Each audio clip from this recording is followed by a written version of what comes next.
We project happiness. We deliver truth. This is Lookout 24/7. We are your anchors. I am Geraldine Baldumaro. And I am Jonathan Casalhay. For today's headlines, President Marcos inaugurated the lighting of San Juanico Bridge. Wearing a mask in classrooms will be optional, says DepEd.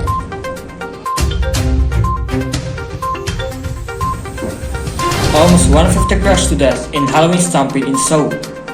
Black Panther Wakanda Forever, a box office hit. President Marcos inaugurated the lighting of San Juanico Bridge. For the details, here's Jessica Lintejas.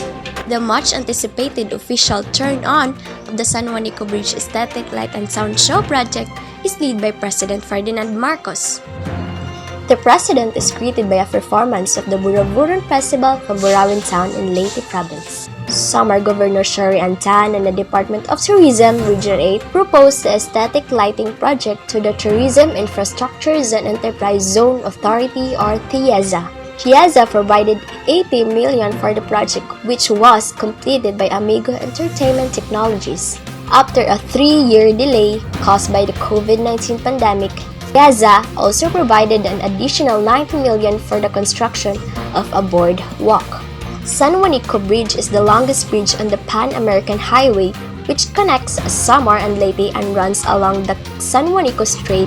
The project is expected to boost the tourism industry in the southern part of Samar, particularly in the town of Santa Rita and Basay, and aid in the fight against insurgency in the province. Through the province tourism program Spark Samar, various people's organizations have been trained to lead community-based tourism in Samar and promote its identity. This is Jessica Lintejas reporting for Lookout 24/7. Wearing a mask in classrooms will be optional, says DepEd. For the details, here is Diana Rose Matados. Public schools returns to the traditional 5 days of face-to-face classes on Wednesday, November 2. After more than 2 years of course campus shutdown due to the COVID-19 pandemic.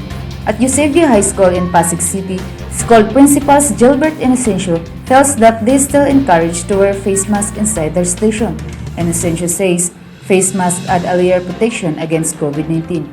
For their COVID-19 protocols, students experiencing symptoms of COVID-19 will undergo antigen testing. The school will coordinate with the Pasig City Health Unit in case the student tests positive for the virus. Most students in Eusebio High School are still wearing face masks. Health experts repeatedly remind the public that face masks protect not just against COVID-19 but in other diseases as well.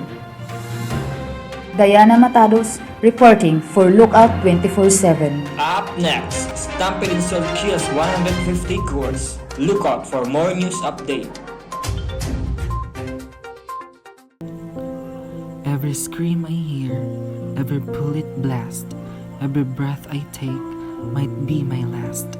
Every garbage I lift in the scorching heat, every meal we don't eat, every criticism I hear, every childhood lost, every starving child, every kid in the world deserves to feel free. So enough with the screams and the bullet blast. In school, we can feel safe from the violence at last. In school, we can finally learn, eat, and play. With equality, far from discrimination. Every child, everywhere, just like me, can find hope in school where we can learn to be free. Join me. Together, we can end scarcity. Almost 150 crashed to death in Halloween stampede in Seoul. For the details, here's Julissa Fuenteblanca. After Halloween celebrations, South Korea's capital turned deadly. A ground search on Saturday night resulted in at least 153 deaths and 133 injuries.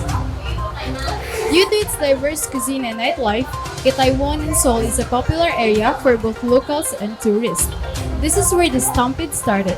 The largest numbers seen in the area since the start of COVID-19 pandemic, estimated to number 100,000, descended on a neighborhood to celebrate Halloween. According to local media sites, the mass search is thought to have happened in a small alleyway line with pubs and restaurants off of a main road. The death toll could increase according to Choi Shung-bom, the chief of Seoul's Yongsan Fire Department. Emergency personnel from all over the nation were sent to the area to provide medical care for the injured in a temporary facility. While numerous covered body lay in a roadway, images and videos from site show first responders to remove some of the dead and injured in stretchers. This is Julissa Faniblanca for Loca 24/7 reporting.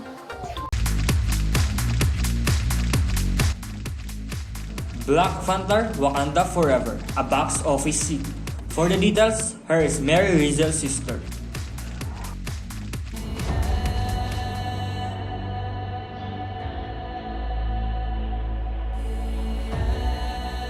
Only the most broken people.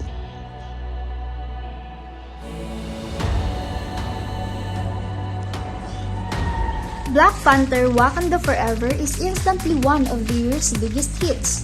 As expected, there was really only one game in town this weekend at the box office. It was fully anticipated that Ryan Coogler's Black Panther Wakanda Forever would be a box office juggernaut, and the only real question to be answered was about whether or not it would have the biggest theatrical opening of 2022. With early numbers in, it doesn't look like the Marvel blockbuster is going to take hold of that record, but the ticket sales are impressive nonetheless. Earning $330 million worldwide, Black Panther Wakanda Forever is an instant hit. There's a lot of excitement about Black Panther Wakanda Forever, and it will very likely reverberate through the Thanksgiving holiday and into next month. It's unlikely that it will end up making as much money as Ryan Coogler's Black Panther back in 2018, but it will be regarded as one of Marvel's premium hits since 2020 and the start of the pandemic. And this is Mary Rizal's sister, and this is the Showbiz Talk. We project happiness. We deliver truth. I am Geraldine Baldemaro. And I am Julan Kasalhay. This is Lookout 24/7, your eye opener.